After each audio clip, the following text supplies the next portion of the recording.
no vídeo de hoje vou mostrar para vocês um caso real, onde a parte autora ingressou com uma ação contra o banco recebedor do Pix, uma vez que ela foi vítima do golpe do Pix premiado. É um golpe bastante conhecido e depois eu posso fazer um vídeo tratando sobre isso. A parte autora ingressou com a ação na justiça contra o banco recebedor do Pix, ou seja, o banco destinatário do Pix, ou seja, o banco do próprio golpista, pleiteando ali a condenação daquele banco, a indenização por danos materiais. Por quê? Porque aquele banco, você já conhece essa tese que a gente vem tratando aqui no escritório, que o banco ele falhou na sua segurança por permitir que um golpista abrisse uma conta bancária de forma fraudulenta. Houve toda a tramitação processual, o banco não apresentou nenhuma prova, grave muito bem essa informação, pessoal. O banco não apresentou nenhuma prova. Veio uma contestação sem nenhum documento. Contestação é a defesa que o banco apresenta no processo. Então não veio nada de prova no processo. E o juiz, por incrível que pareça, proferiu uma sentença falando que não houve provas da falha na segurança do banco. E diante disso, a parte autora ela recorreu para a segunda instância para tentar reverter essa sentença. Então, o vídeo de hoje vou mostrar para vocês trechos aqui da sustentação oral, desse caso específico, e também qual foi o voto dos magistrados que julgaram esse recurso. Será que foi um julgamento favorável ao consumidor, ou seja, a vítima? Ou será que foi um julgamento desfavorável ao consumidor? Então vamos lá, essa aqui é a sessão de julgamento do recurso que foi interposto pela parte autora. E o prazo, os tratados da especial civil, o prazo para a sustentação oral é de apenas 5 minutos. Então o tempo é muito curto, ainda mais uma matéria que tem tanta complexidade. Tá? Então, inicio aqui na sustentação oral e vou deixar alguns trechos aqui para vocês que eu achar que é mais importante, apesar que só tem 5 minutos aí de sustentação oral. Onde ele, infelizmente, ele foi vítima de um golpe do Pix, e ele sofreu um prejuízo de aproximadamente. Então ele ingressou com a ação contra os bancos requeridos, sustentando que esses bancos eles são responsáveis pelo prejuízo causado à parte autora, uma vez que os bancos permitiram que um golpista abrisse uma conta bancária de forma fraudulenta. Então viram, né? A discussão aqui é a abertura de uma conta bancária de forma fraudulenta, como eu expliquei para vocês no início. O meritíssimo juiz, por sua vez, ele julgou totalmente improcedente os pedidos por entender que não há qualquer tipo de falha na prestação de serviço fornecida pelos bancos recorridos. Contudo, excelência, em causa estranheza, o meritíssimo juiz entender que não há provas, que não há falhas na prestação de serviço fornecidos pelos bancos recorridos, sendo que os bancos, em contestação, não apresentaram qualquer tipo de documento. Não foi apresentado nenhum documento, excelência, apenas procuração e comprovantes de pagamentos que foram realizados pela parte autora e que foram também anexados no processo pela própria parte autora. Os bancos recorridos não apresentaram nenhuma documentação de identificação mínima dos titulares das contas bancárias. Então, como os bancos não apresentaram qualquer tipo de prova e realmente, no momento da abertura daquela conta bancária, identificou de forma correta o titular daquela conta bancária, o banco ele não atendeu a resolução 4.753/2019 do Banco Central, que estabelece a imposição do banco, no momento da abertura de uma conta bancária, identifique e valide a identificação dos titulares daquelas contas bancárias. Como o banco não apresentou qualquer tipo de prova nesse sentido, excelência, então o banco falhou sim na prestação de serviço, no dever de segurança, porque ele não atendeu à resolução 4.753, que impõe esse dever, essa imposição aos bancos no momento de abertura de uma conta bancária. A discussão aqui, excelência, não é o golpe em si, mas sim o que levou a acontecer esse golpe. Se no momento anterior os bancos, no momento da abertura de uma conta bancária, tivesse identificado corretamente o titular daquelas contas bancárias, tivesse proibido a abertura daquela conta bancária, já que supostamente a conta bancária estaria sendo aberta por um golpista,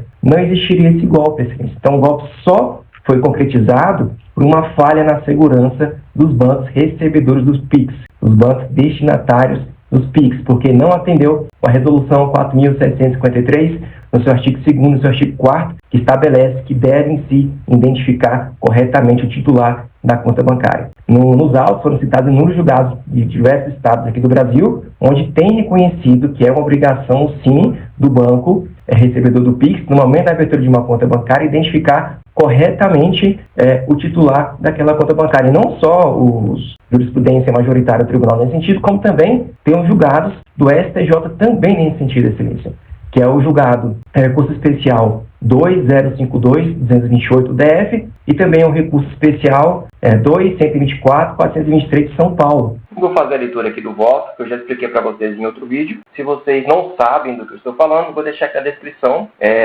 onde eu explico para vocês aí sobre esses 2 julgados do STJ que tratam exatamente da abertura de uma conta bancária de forma fraudulenta.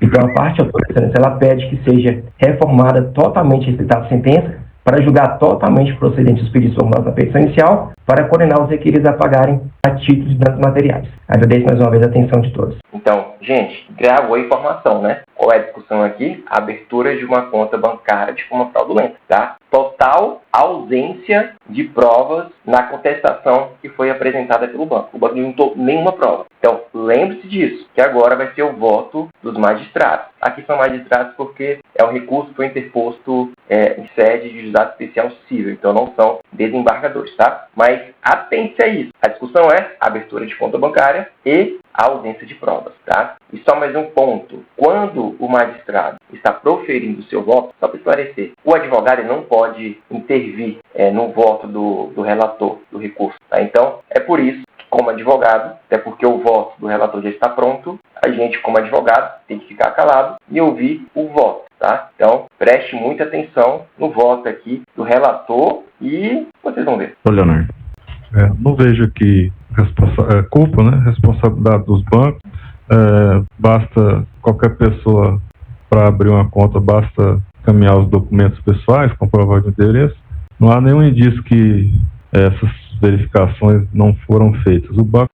O juiz já começa, com todo respeito ao voto do magistrado, falando sobre o banco tem como obrigação apenas identificar o titular. Mas, como eu falei no início da sustentação oral e falei várias vezes, não há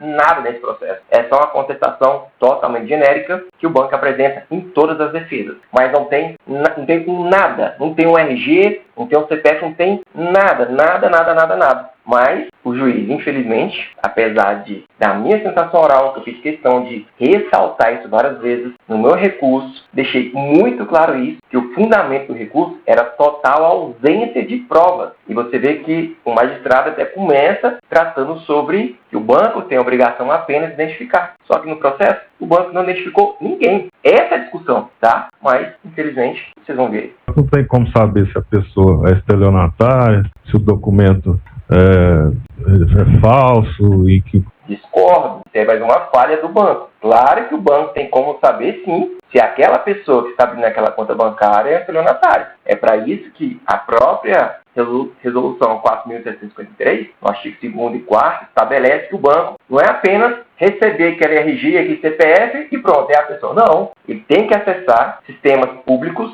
por exemplo, a delegacia, a Receita Federal, para poder conferir se aquelas informações, se aquela foto que consta do documento está correta, tá? Então o banco tem sim essa obrigação. Além disso, o banco pode utilizar um sistema privado para poder também fazer essa consulta, mas nada disso tem no processo, nada disso.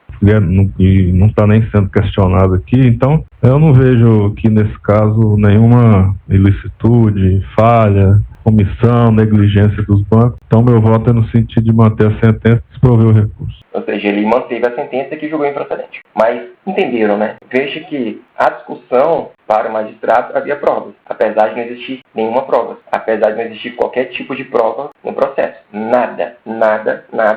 Então não sei como ele trouxe esse fundamento, se não tem prova nenhuma. Inclusive esse fundamento é igual ao do juiz de primeira instância, mas não tem nada no processo. Não tem nada.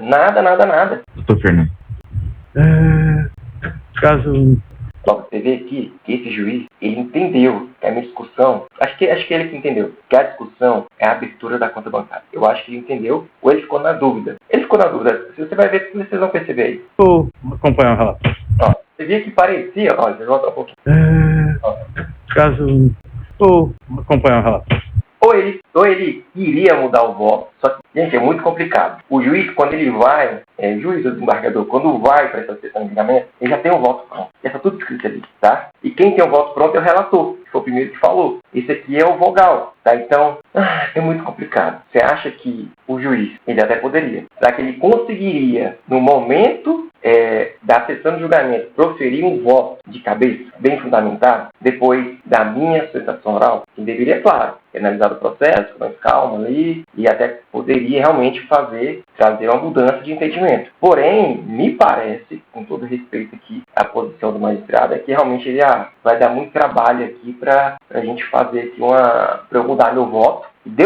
Eu senti que iria ser um voto divergente. Você teria uma decisão contrária à do relator. Só que ele viu que daria muito trabalho, porque ele teria que analisar o processo agora, deveria ter feito isso antes, mas talvez não fez, tá? E teria que fundamentar agora, tá? E aparentemente ele não estava preparado para isso. Ele entendeu que a minha discussão era ausência de provas. E até talvez, quando estava sustentando, pode ser que ele acessou o processo e viu que não tem prova nenhuma lá. Pode ser, não sei, tá? Estou chutando aqui, tá? Mas ele poderia, muito bem, ter pedido vista, vou refletir melhor sobre essa matéria, ou pedir para suspender o julgamento e voltar na próxima sessão. Mas, infelizmente, é uma interpretação dele, ele não quis fazer isso, não sei se era para julgar logo e ser menos um processo, para a sessão de julgamento, não ter que voltar nesse processo de novo, ou se realmente na cabeça dele refletiu, eu vou logo acompanhar o relator. Então foi essa a realidade. Essa é a minha interpretação da situação, tá?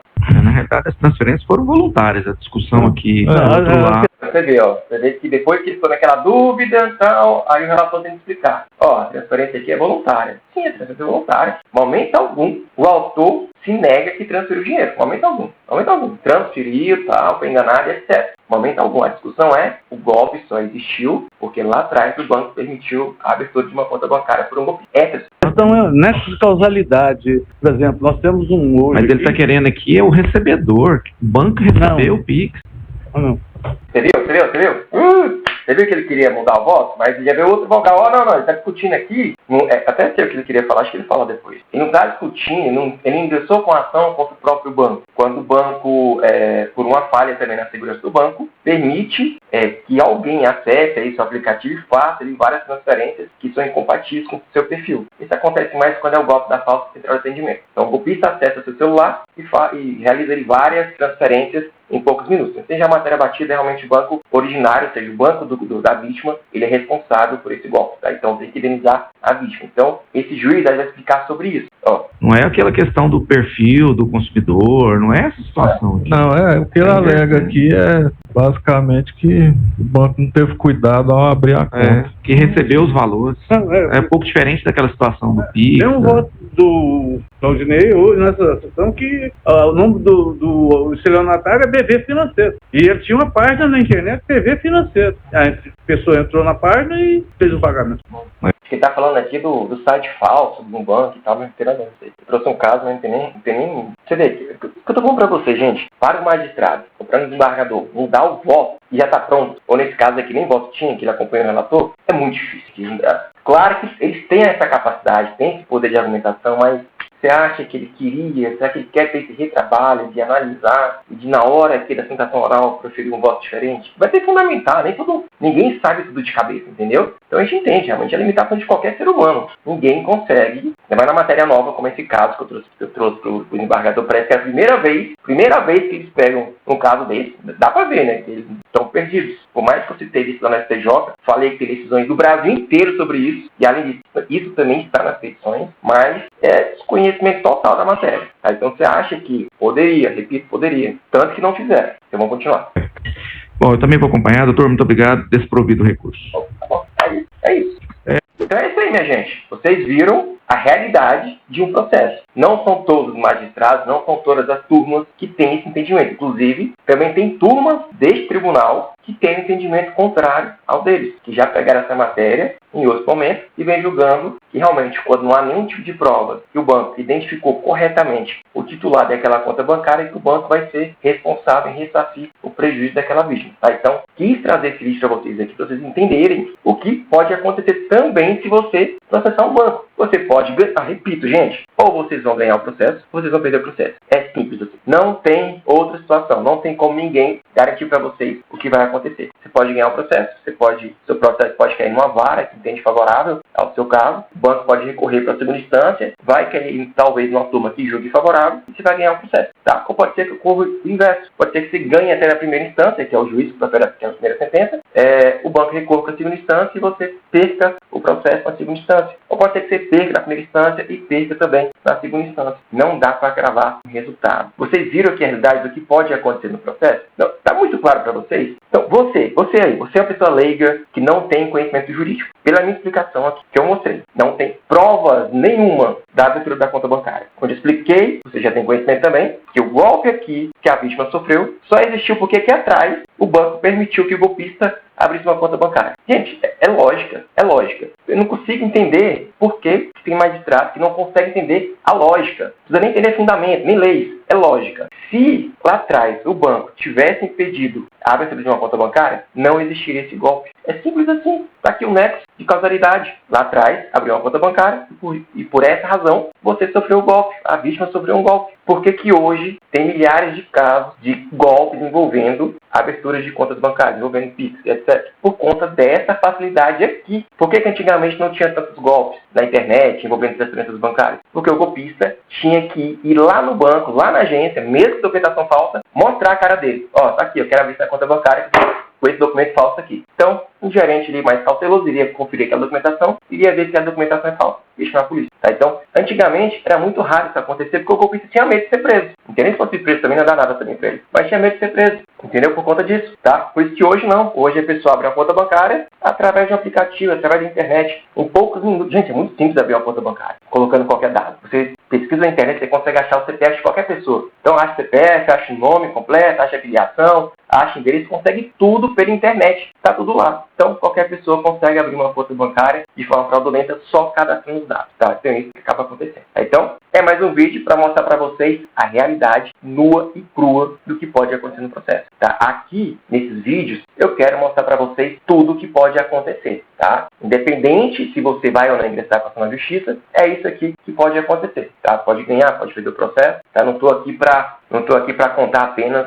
as partes boas de um processo. Tanto que no vídeo passado eu falei para vocês, eu não sou um vendedor de serviço. Eu sou um advogado. Meu dever legal e ético é passar para vocês as informações e os riscos de qualquer tipo de processo. Não é só isso aqui não. Qualquer tipo de processo. Por mais simples que seja um processo, uma ação de cobrança simples, com a pessoa te emprestou dinheiro e não pagou, eu tenho que falar. Nem sempre você vai ganhar o processo. Pode ser que a outra parte lá tenha uma prova que mude completamente tudo e você perca o processo. Tá? Então, o dever do advogado não é vender um serviço, não é empurrar o serviço. Eu jamais vou fazer isso com qualquer pessoa. Tá? Até por isso que eu faço esses vídeos, para que vocês entendam e procurem um advogado da confiança de vocês, ou procure usar especial cível para ingressar com a ação de justiça. E quem conversar comigo, a orientação sempre é a mesma. Eu paro tudo que pode acontecer no processo e a pessoa, a vítima, o cliente, decide se vai ou não ingressar com a ação judicial. Eu jamais vou influenciar uma pessoa a ingressar com a ação de justiça. Vocês que decidam. Quem está passando por uma situação complicada não é o advogado, são vocês. Então, vocês devem decidir, e não o advogado, tá? Então, não terceirizem, repito, não terceirizem a decisão de vocês para seu advogado ou para qualquer profissional. A decisão tem que partir de vocês, depois que vocês entenderem todo o risco de uma demanda judicial, de um processo judicial. Beleza? Então é isso aí, galera. Espero que vocês tenham entendido. Não sei se o som ficou muito bom. Mudei aqui a forma de gravação dos vídeos. Espero que tenha ficado muito bom essa gravação e esse áudio também. Mas mais pra frente eu vou comprar um microfone, porque comprei uns